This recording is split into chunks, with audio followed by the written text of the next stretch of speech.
Buenas noches, bienvenidos a una nueva entrega de Toque Final. Esta es la mejor forma de iniciar una semana lo mejor edificado posible sobre los acontecimientos más importantes del país y del mundo. Hay muchas personas que no se explican cómo pueden producirse acontecimientos como lo que se registraron en Brasil la semana pasada, cuando un grupo de seguidores del expresidente Bolsonaro, que estaban acampando desde hace unos meses frente a cuarteles militares, se reforzaron con nuestros grupos y entonces en Brasilia atacaron los edificios de los tres poderes, del poder ejecutivo, del poder legislativo y del poder judicial. ¿Por qué? Porque entiende que perdieron con fraude, porque el margen de resultado electoral en Brasil fue muy reñido. Fue muy reñido, pero no hubo fraude. Y esos son los resultados, y se supone que una democracia consiste en acogerse a los resultados de una elección.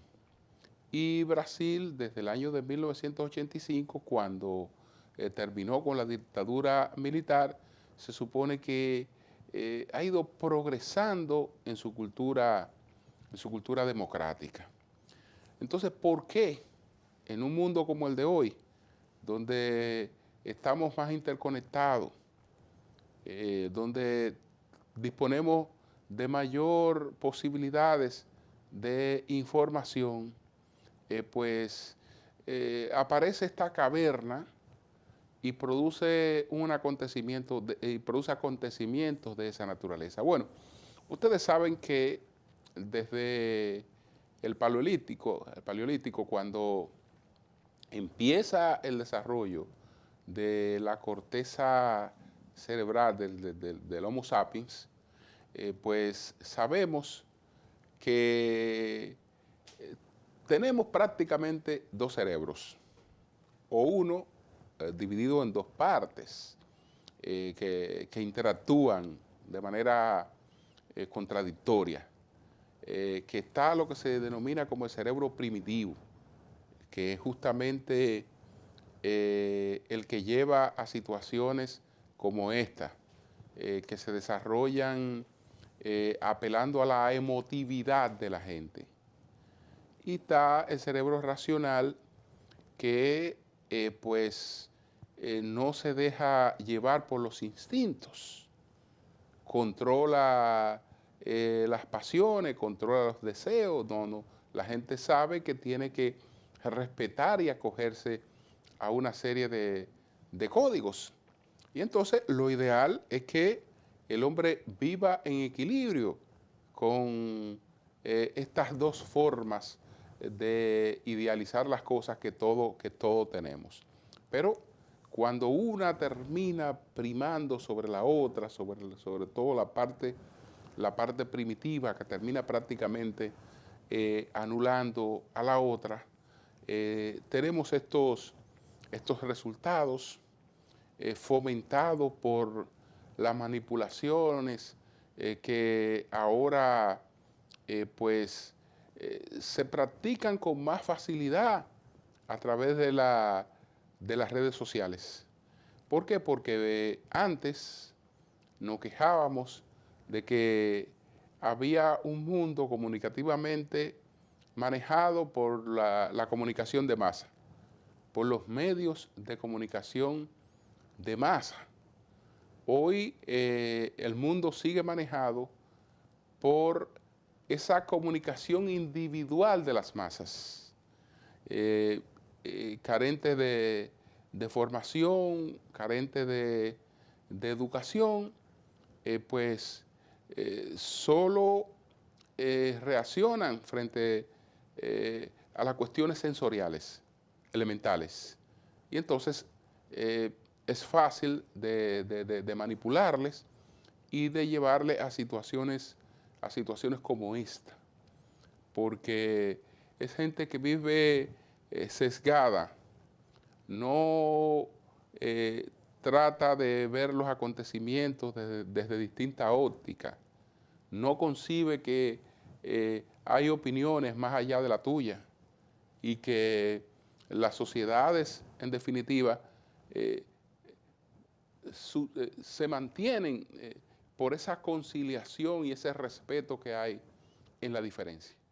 Y entonces, por eso, señores, presenciamos un espectáculo tan bochornoso como ese, que emula el que se produjo en enero del 2021 en el Capitolio, en situaciones similares, con aspectos distintos, porque aquí ninguno de los atacados, los poderes atacados, estaba en esos momentos activo. Se atacaron los edificios, no se atacó a la gente, porque ni el Poder Judicial, ni el Poder Legislativo, ni el Poder Ejecutivo en esos momentos, sus integrantes estaban allí.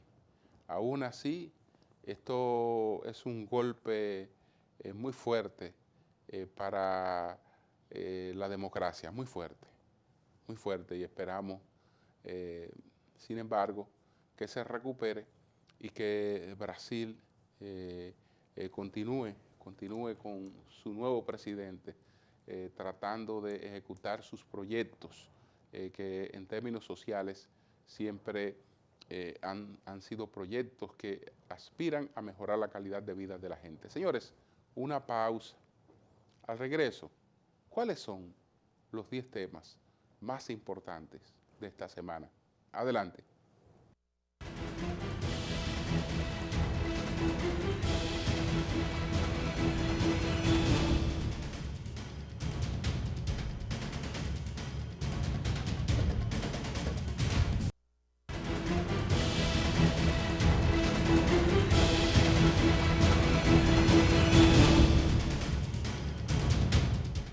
Después de la medida que limitó la exportación de huevos, en principio por 30 días, pero después se redujo a 15 días, hubo una reunión entre el gobierno y los productores de huevo. Y en esa reunión se acordó auxiliar con financiamientos a los productores de huevos para incrementar la producción de huevos en la República Dominicana y continuar abasteciendo el mercado haitiano. Es un mercado con el que tenemos compromiso, no solo por razones económicas, sino también por razones humanitarias. El huevo, sabemos todo, que es una de las proteínas más económicas de la que pueda disponer la humanidad, y su industrialización en lo que tiene que ver con la producción de huevos, en lo que tiene que ver con la producción de carnes, estos procesos de industrialización son lo que han permitido que la humanidad hoy disponga de alimentos suficientes para que jamás se vuelvan a producir hambrunas. Entonces, hubo este acuerdo. En principio parece que realmente las medidas habían sido unilaterales, pero escuchar, rectificar, mejorar una decisión siempre es plausible. Vamos entonces, señores, a presentar de inmediato cuáles fueron los 10 temas más importantes de esta semana. Adelante.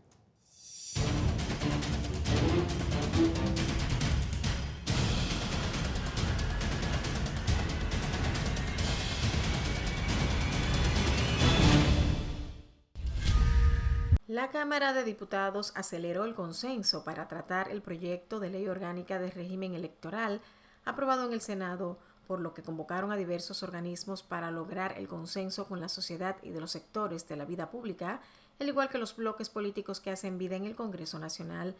A la reunión de la Comisión Especial también fue invitada la Fundación Institucionalidad y Justicia, FINJUS, que a través de una comunicación planteó la ausencia de aspectos esenciales para el fortalecimiento democrático e institucional. Carlos Villaverde Gómez, representante de FINJUS, dijo que algunas de las preocupaciones de la Fundación rondan en torno a los puntos que tienen que ver con las competencias de la Junta Central Electoral y los topes de campaña. La asignación adicional de 2.000 millones de pesos por parte del gobierno a la Junta Central Electoral para los comicios venideros, anunciada el pasado martes, encontró el rechazo de diputados de partidos políticos de oposición.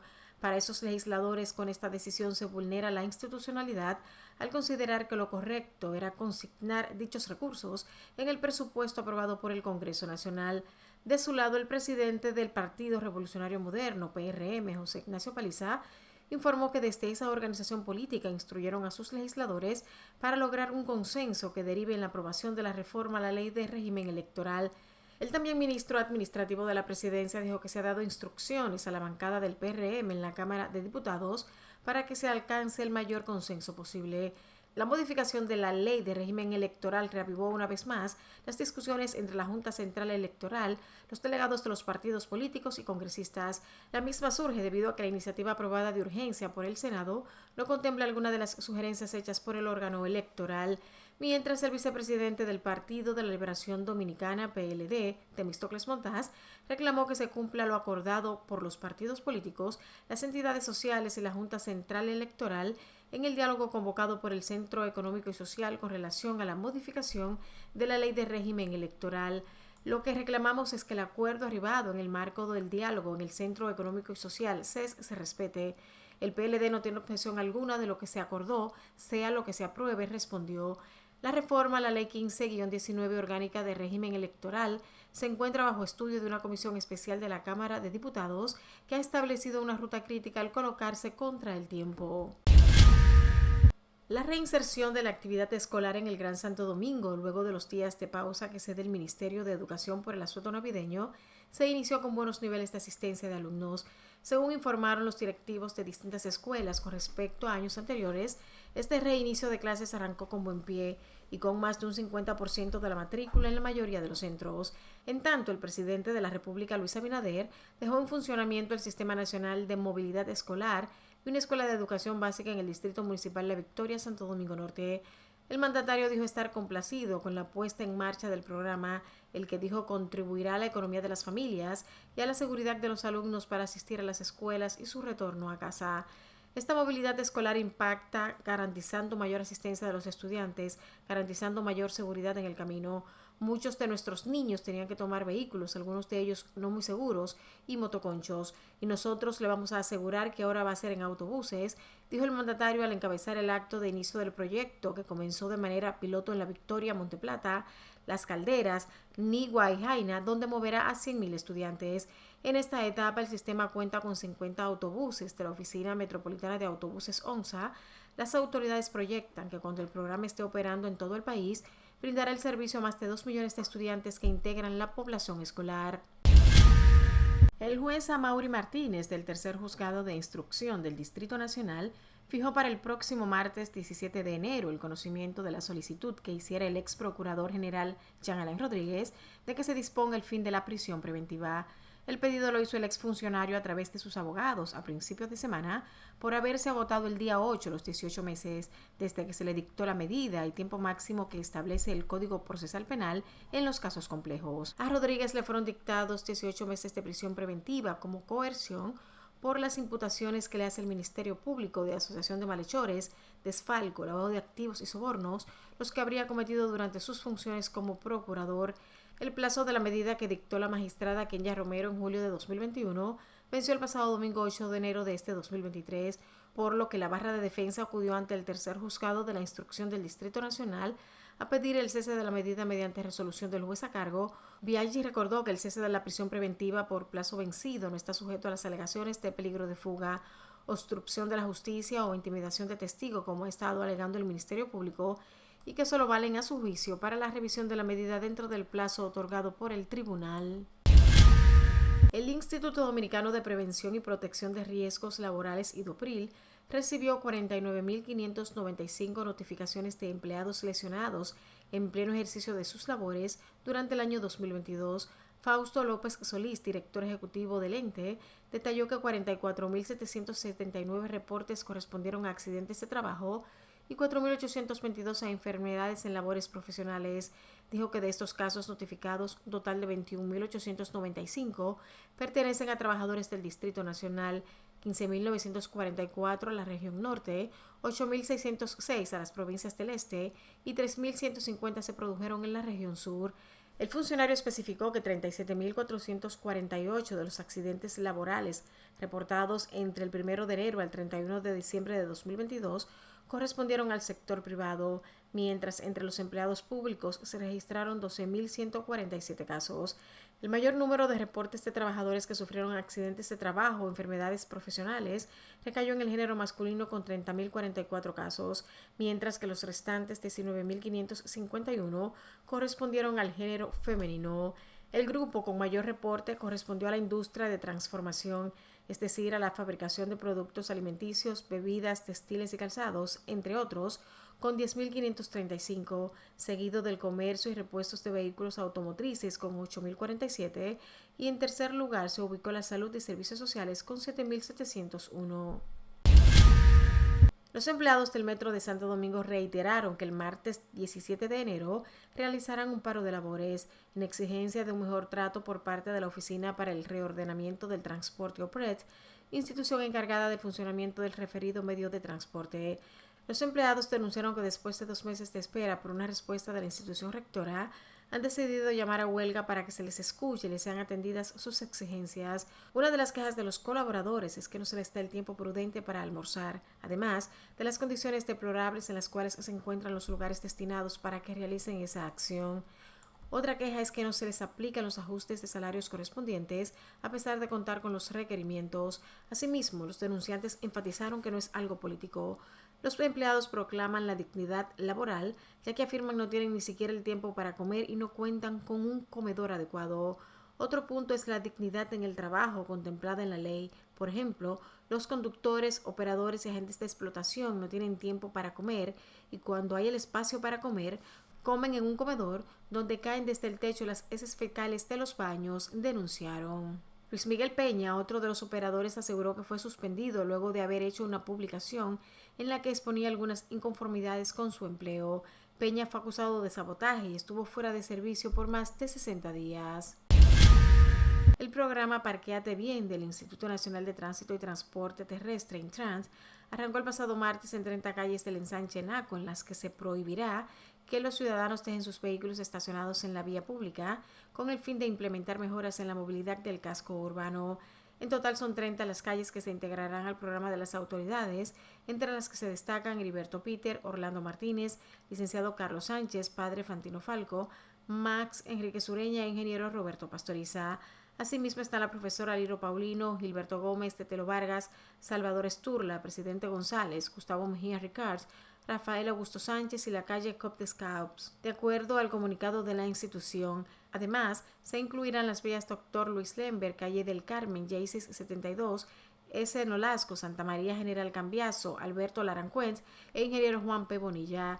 El programa Parquéate Bien busca que los ciudadanos solo utilicen los espacios designados para estacionarse a la derecha de las referidas vías. El año pasado ya se aplicó la medida en las calles Poncio Sabater, Francisco Carías Lavandier, Respaldo 22, José Amado Soler, calle 5, Pablo Casals, Manuel Enríquez, Boy Scout, Jacinto Mañón, del Seminario, Fernando Escobar, Filomena Gómez de Cova y calle Z. La Asociación de Productores Agrícolas de la provincia de Espaillat estimó que el precio del plátano seguirá elevado por varios meses debido a la escasez del producto a causa de varios factores. Julio Abreu, presidente de la entidad, citó entre esas causas los efectos del paso de varios fenómenos atmosféricos en el 2022 que impactaron de manera negativa lugares como Espaillat, La Vega, Duarte, Hermanas Mirabal y provincias de la línea noroeste de alta productividad de la musácea. Estimó que para mayo del corriente año, cuando entre en producción la actual cosecha, comience a estabilizarse el costo del plátano. Abreu dijo que eso se suma a la alta demanda del producto durante diciembre, la falta de planificación en la programación de siembra y el alto costo de producción que tienen los agricultores. De igual forma, explicó que el precio para sembrar una tarea de plátanos oscila entre 7 y 8 mil pesos. Indicó además que pagan sumas muy altas para el arado de la tierra y en mano de obra. La unidad del plátano se cotiza entre los 25 y 35 pesos en colmados y supermercados de Santiago, mientras que en los mercados públicos y otras plazas se vende a 20 y 25 pesos. La capital de Brasil fue escenario el pasado domingo de dramáticos sucesos en lo que muchos definieron como un asalto a la democracia.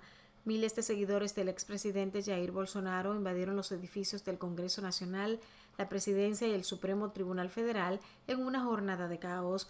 Vestidos con los colores de la bandera nacional, superaron a la policía en unas escenas similares a la invasión del Capitolio en Estados Unidos hace 2 años por parte de simpatizantes de Donald Trump. Algunos alcanzaron la Cámara del Senado y otros entraron al Palacio Presidencial, la Corte Suprema y otros edificios gubernamentales. Los bolsonaristas pedían una intervención militar y la renuncia de Luis Ignacio Lula da Silva, quien derrotó a su rival de extrema derecha en las elecciones de octubre. En las imágenes se vieron ventanas rotas y manifestantes caminando tranquilamente dentro del edificio del Congreso. Algunos llegaron a la Cámara del Senado, donde saltaron sobre los asientos. Algunos manifestantes también entraron en el Palacio del Planalto, donde realizaron actos vandálicos. Ante lo sucedido, el presidente de Brasil decretó la intervención federal de Brasilia, lo que significa que el área de seguridad pública de la capital queda bajo supervisión del gobierno federal hasta el 31 de enero. Lula dijo que lo sucedido no tiene precedentes en la historia del país. Su ministro de Justicia habló de terrorismo y de un intento de golpe de Estado. Las fuerzas de seguridad arrestaron a más de 1.500 personas, unas 300 el domingo y 1.200 más el lunes, informó el Ministerio de Justicia. En tanto, la respuesta de los líderes internacionales ha sido contundente ante el asalto por parte de seguidores de Bolsonaro a las 3 principales instituciones del país. El respaldo a Lula da Silva ha sido unánime entre los presidentes de países sudamericanos, como el chileno Gabriel Boric, que calificó de vil ataque a la democracia lo ocurrido en Brasilia. Por su parte, el presidente de Colombia, Gustavo Petro, ha pedido una reunión urgente de la Organización de Estados Americanos, OEA, para atender el intento de golpe en Brasil. Desde Estados Unidos, Joe Biden ha calificado de indignante lo sucedido en la capital brasileña. También desde Naciones Unidas se ha mostrado el apoyo al actual gobierno brasileño. El secretario general de la ONU, Antonio Guterres, ha condenado sin ambajes el asalto a las instituciones democráticas de Brasil. Asimismo, la Unión Europea ha manifestado su pleno apoyo al presidente de Brasil y ha condenado en los términos más enérgicos el ataque a las sedes de los 3 poderes del Estado en Brasilia. De su lado, el presidente francés Emmanuel Macron ha reclamado que se respete la voluntad del pueblo brasileño y las instituciones democráticas. Ha señalado que el presidente Lula da Silva puede contar con el apoyo indefectible de Francia. Desde España, el presidente del gobierno, Pedro Sánchez, ha condenado con rotundidad el asalto al tiempo que ha mostrado su apoyo a su homólogo brasileño y ha instado a recuperar la normalidad. El presidente de Estados Unidos, Joe Biden, el de México, Andrés Manuel López Obrador, y el primer ministro de Canadá, Justin Trudeau, se reunieron el pasado martes para una serie de conversaciones sobre inmigración, comercio y cambio climático en un intento de aliviar las tensiones que han dividido a Norteamérica. Acordaron en la Ciudad de México trabajar juntos para lograr una migración segura, ordenada y humana en la región. Los presidentes celebraron la cumbre de los 3 amigos para hablar, entre otros temas, de inmigración, comercio, cambio climático y combate al tráfico de drogas. Desde ahí, Biden señaló que México, Estados Unidos y Canadá son más fuertes cuando las 3 naciones trabajan en conjunto. Aseveró que la prioridad es hacer de Norteamérica una potencia. Al hacer uso de la palabra, el primer ministro de Canadá, Justin Trudeau, señaló que es importante que los 3 países se mantengan unidos para fortalecer las economías de América del Norte. El último en hablar fue el presidente de México, Andrés Manuel López Obrador, quien señaló que se creará un comité conjunto destinado a la planeación y a la sustitución de importaciones en América del Norte para que la región sea cada vez más autosuficiente y hacer realidad el desarrollo y la cooperación de todo el continente. En particular, Estados Unidos, México y Canadá seguirán defendiendo la expansión de vías legales y otras medidas humanitarias para abordar la migración irregular en la región. Uno de los principales puntos del acuerdo fue el anuncio de la creación de un sitio digital con acceso a información respecto a vías legales disponibles para emigrar hacia los 3 países. La estrategia exige que los beneficiarios estén en sus países de origen, sean pedidos por patrocinadores que tengan un estatus legal de permanencia legal en Estados Unidos, pasen verificaciones de identidad y de antecedentes criminales, reciban autorización para viajar y lo hagan por vía aérea con un pasaporte válido.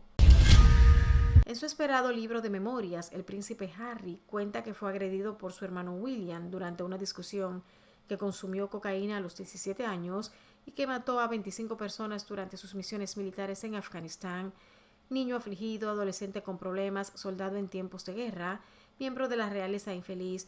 Muchas facetas del príncipe Harry se revelan en sus explosivas memorias, a menudo con detalles sorprendentes, desde relatos sobre el uso de cocaína y la pérdida de su virginidad hasta rupturas familiares crudas. Spare, o en español En la sombra, expone detalles profundamente personales sobre Harry y la familia real en general. El libro comienza con una cita del escritor estadounidense William Faulkner: "El pasado nunca muere, ni siquiera es pasado". La historia de Harry está dominada por su rivalidad con el hermano mayor, el príncipe William, y la muerte de la madre de los niños, la princesa Diana, en 1997.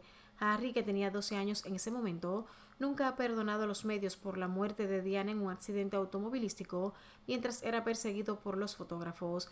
La pérdida de su madre atormenta el libro, que Harry dedica a su esposa Meghan, a sus hijos Archie y Lily y, por supuesto, a su madre Diana.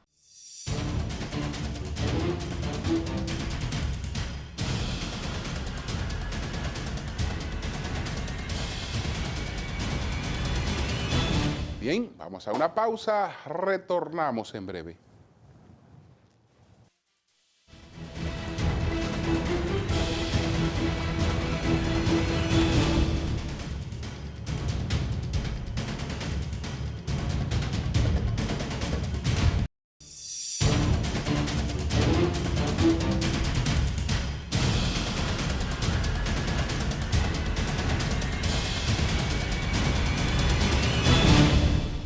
Bueno, señores, lo primero que hay que preguntarse es ¿qué es un fideicomiso?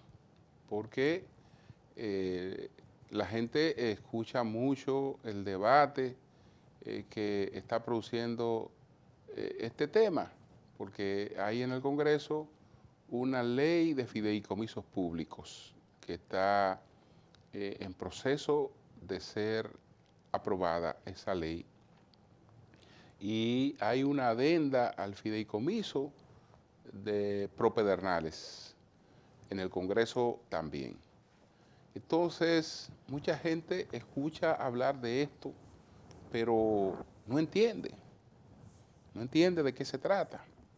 Estamos hablando de que el propietario de un bien pone ese bien bajo una contratación, bajo unos términos, lo pone en manos de un tercero que va a administrar esos bienes, tratando de procurar rentabilidad, pero nunca enajenando esos bienes. Es decir, cuando hemos visto eso que ha ocurrido en el sector privado, algunos empresarios previsores, por ejemplo, dicen: yo no voy a dejar una herencia suelta. ¿Por qué? Porque mi familia puede disponer de ella, venderla, y los que tengan menos capacidad después pueden incluso quedar en la pobreza. No, yo voy a legar esta empresa, pero esta empresa no podrá ser vendida porque esta empresa va a estar en manos de un fideicomiso.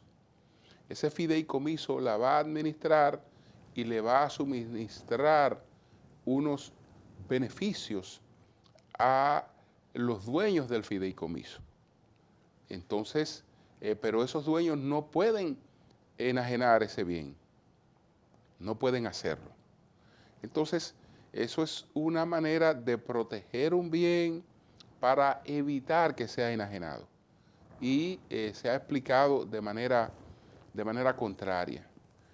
Yo pienso que el debate que ha producido la ley de fideicomisos públicos es un debate que está muy matizado por la coyuntura que ya empezamos a vivir en el año 2023, aunque es un tema que venía desde antes del 23, pero esta coyuntura especialmente, ya es una coyuntura preelectoral. Y entonces los partidos políticos tratan de encuadrar claramente su posicionamiento. Y bueno, el posicionamiento, por un lado, está el gobierno, posicionado como gobierno, con la obra, con el prestigio, con la imagen del presidente. El que va a competir con ese posicionamiento tiene que hacerlo desde una óptica opositora. Y entonces, si no quiere presentar algún resquicio de que ande en supuesto entendimiento con el gobierno, entonces desde luego que tiene que jugar su rol opositor. Como en este caso, se supone que los intereses del país están primero, pero en este caso no se afectan los intereses del país porque el gobierno tiene los legisladores suficientes como para aprobar esta ley, que ya sabemos que tampoco es una ley orgánica como se ha alegado, y que lo que procura es crear las condiciones para que pueda desarrollarse ese polo turístico que sería Pedernales, con unas condiciones muy particulares y que pudieran desarrollarse realmente otros fideicomisos. Yo creo que el gobierno debe tener en esto un voto de confianza. Debe tener un voto de confianza. No hay posibilidad de enajenar patrimonio público vía un fideicomiso. La enajenación de patrimonio público solo puede hacerse con aprobación del Congreso. Entonces no creo que esa sea la intención de esta propuesta. Señores, vamos a una pausa. Al regreso, vamos a presentar las 3 preguntas. Adelante.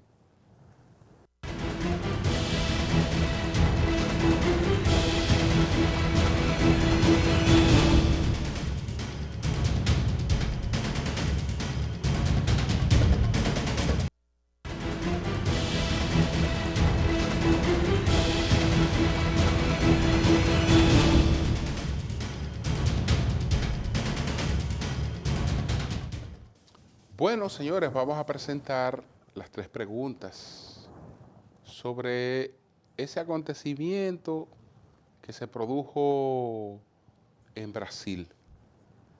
¿Qué tan expuestos estamos a que ocurran cosas como esas en nuestra democracia? ¿Qué impacto tienen estas cosas?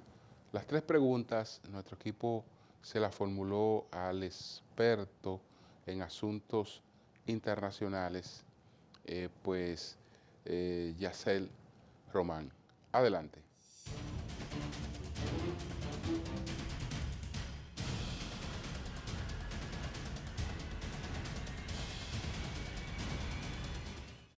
¿Qué representa para el futuro de la democracia el ataque producido en Brasil contra los edificios de los 3 poderes del Estado, emulando el ataque contra el Capitolio en los Estados Unidos? Representa un gran riesgo tomando en cuenta que cada vez estamos viendo más sectores fanatizados, radicalizados y extremistas que no necesariamente reconocen los procesos electorales como la base de la legitimidad de diversos gobiernos. Entonces, cuando vemos un país que es el más grande de América Latina, es la democracia más grande de América Latina también, con alrededor de 170 millones de votantes, y que ahí queda entonces un resultado de 50% contra 49%, y que una parte considerable de ese 49% desconoce la legitimidad del gobierno, y más aún pide su remoción por la vía militar, por la vía violenta, asaltando lo que son las sedes de los tres poderes, eso envía un mensaje que envalentona a varios otros en demás países de que quizás pueden, por la vía insurreccional,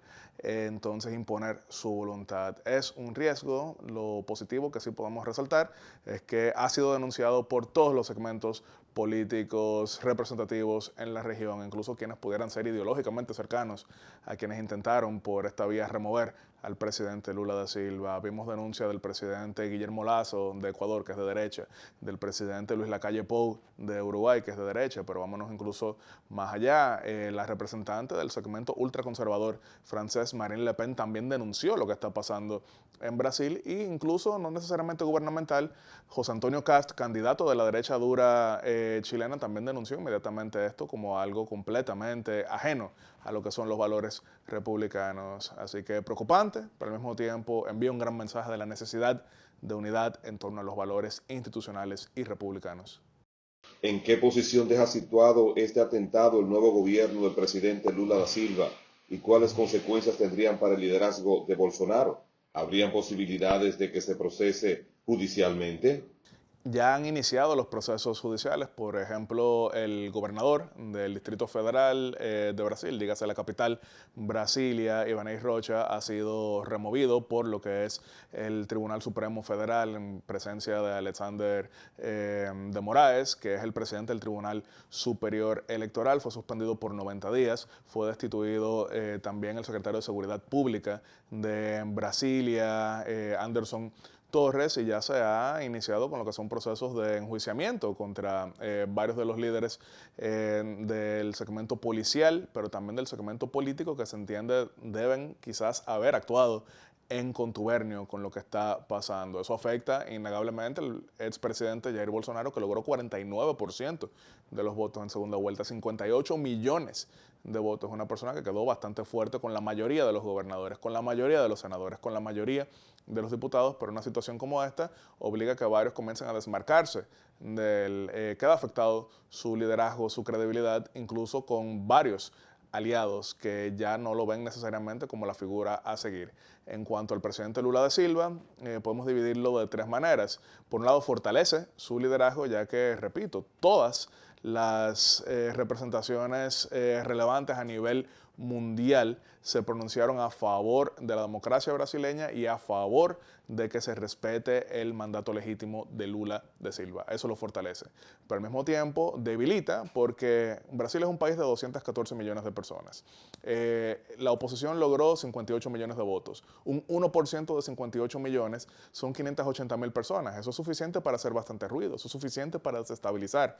Así que es preocupante. Y también, desde luego, es algo que debilita hasta cierto punto en comparación con su anterior mandato, que tenía 80% de lo que era la aprobación, porque estaba gobernando en vacas gordas. Ahora tiene vacas flacas y quizás tienen menos margen de maniobra para calmar lo que serían esos sectores, pero es una persona con experiencia, ya 2 veces presidente, 6 veces candidato, que sabe del juego político.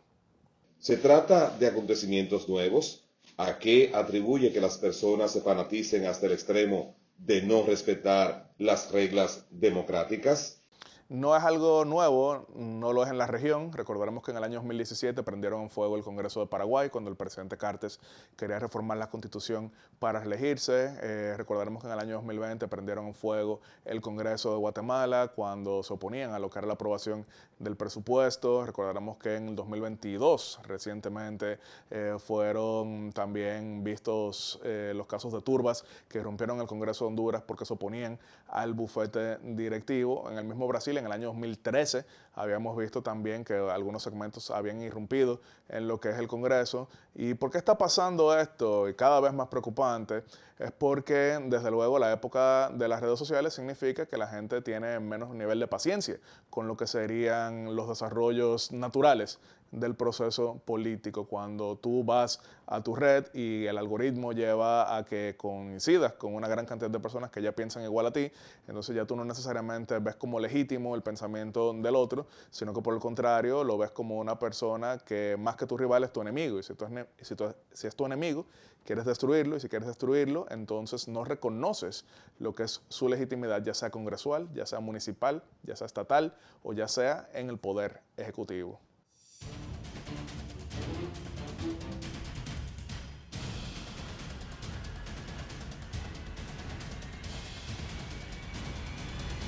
Bien, una pausa, retornamos en breve.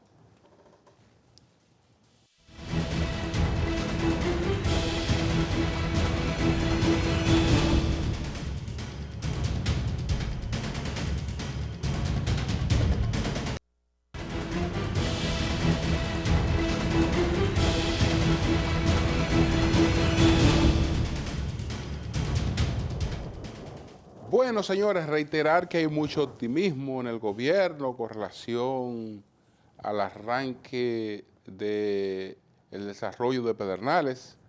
El presidente Abinader anunció que el próximo 4 de febrero se estaría dando el primer Picasso para la construcción de 2 hoteles en Pedernales.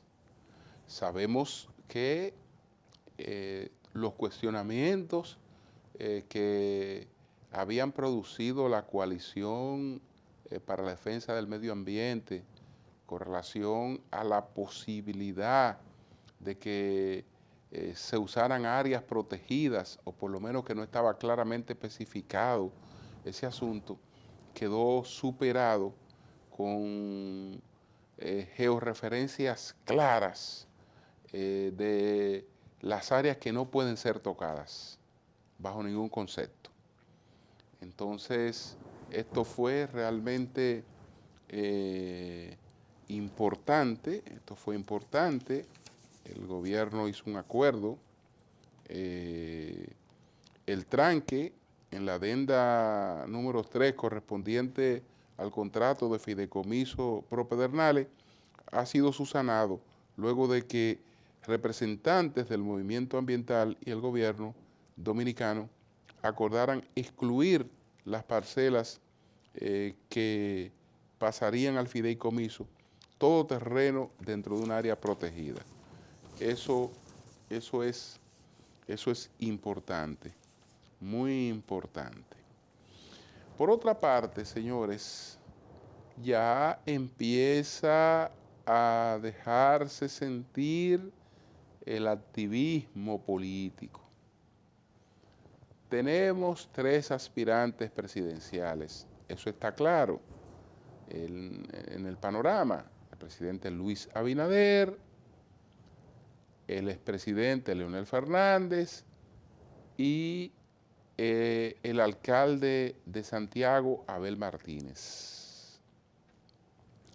Pero en las elecciones presidenciales hay que escoger tanto a los senadores como a los diputados. Y antes, en el mes de febrero, hay que escoger a los alcaldes. Entonces, ya se perfilan aspiraciones en los partidos que tienen posibilidades reales. Se animan las participaciones. Esta semana, José Dantes, del PLD, que es el secretario jurídico, anunció que buscaría la candidatura senatorial. En esos aprestos está también el doctor Rafael Sánchez Cárdenas. Y en esos aprestos está también pues Gustavo Sánchez. Entonces ahí hay 3 aspirantes del Partido de Liberación Dominicana que buscan la candidatura senatorial por el Distrito Nacional, entendiendo que están en plenas posibilidades de poder ganarla, de poder ganar esa candidatura.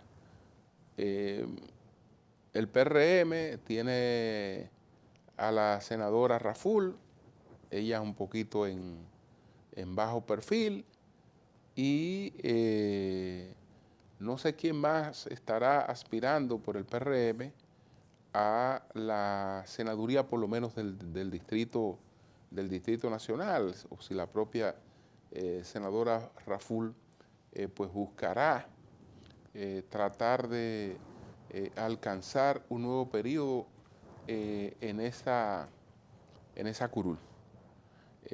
La Fuerza del Pueblo, pues ahí ya empieza a ver sus limitaciones, porque sabemos que este partido, que se estructuró básicamente para promover una candidatura presidencial, la de Leonel, como estructura no es una organización, digamos, con una gran fortaleza, y ahora entonces se verá desafiada a tener que buscar candidaturas. En las elecciones anteriores logró posiciones porque las colocó o en el PRM con un pacto abierto o con subterfugio en el PLD. Gente que ya teniendo el convencimiento de irse a la Fuerza del Pueblo, sabían que por ese partido no resultaban electos, esperaron a ser electos por el PLD y después se fueron. Entonces, esto difícilmente se repita. Entonces, probablemente la coyuntura llame a rascarse con sus propias uñas. Y ahí entonces se evidencia la debilidad de esta organización. En las principales ciudades, aquí en el distrito, en la provincia de Santo Domingo, en Santiago, el PLD tiene varios aspirantes buscando la misma posición para alcaldías o para las legislativas. ¿Por qué? Porque es una fuerza importante que por sí sola está en capacidad de competir frente a un gobierno. El partido del presidente Fernández no tiene esas fortalezas y ya veremos cómo eso se irá expresando. Si alguna posibilidad se presentara para algún candidato de la Fuerza del Pueblo, eso solo se concibe en un esquema donde haya una alianza con el PLD. Por igual, el esquema de triunfo en el PLD, el que lo quiera proyectar, tiene que concebirlo sobre la base de una alianza con esta otra organización. Entonces, ahí hay unas relaciones de dependencia que en principio la veremos reflejada en los enfrentamientos por el posicionamiento, por colocarse, ¿no? Digamos, por encima de cualquier duda en el segundo lugar, que es lo que busca el PLD, por ejemplo, que eso no esté en discusión. Y hasta ahora es lo que han venido revelando, digamos, las encuestas que se hacen con cierto rigor, con cierta seriedad. Señores, no he comentado la cumbre de los amigos, donde los tres principales líderes de América del Norte se han reunido en México: el presidente Biden, el presidente de México, López Obrador, el anfitrión, y el primer ministro canadiense, el primer ministro Trudeau. Entonces, pues está el tema migratorio, está el tema del fentanilo, está el intercambio comercial entre estos tres países, que son tres países realmente desarrollados, aunque con mucha desigualdad, muchas desigualdades. Entonces, pues esto es interesante estos tres países tienen un tratado de libre comercio. Ese tratado repercutió también después en que se suscribiera un tratado con Centroamérica y nosotros somos parte del tratado con Centroamérica. En el caso de nosotros se llama DR-CASTA, en el caso del Tratado de Centroamérica. El de Estados Unidos, México y Canadá es el Telecán.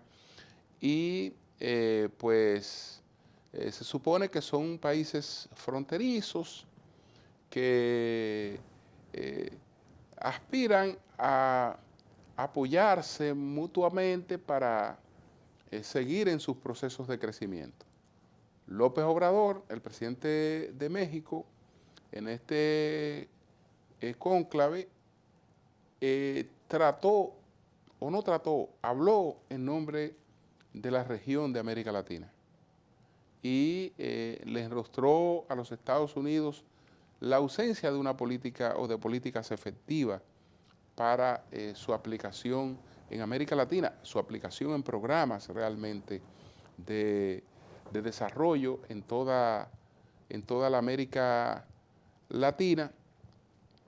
Y por su parte, entonces Biden insistió mucho en el tema de la migración y en el tema de las drogas, sobre todo la droga esta sintética que es el fentanilo, que tiene mucho más potencia que la heroína, mucho más potencia que otras drogas.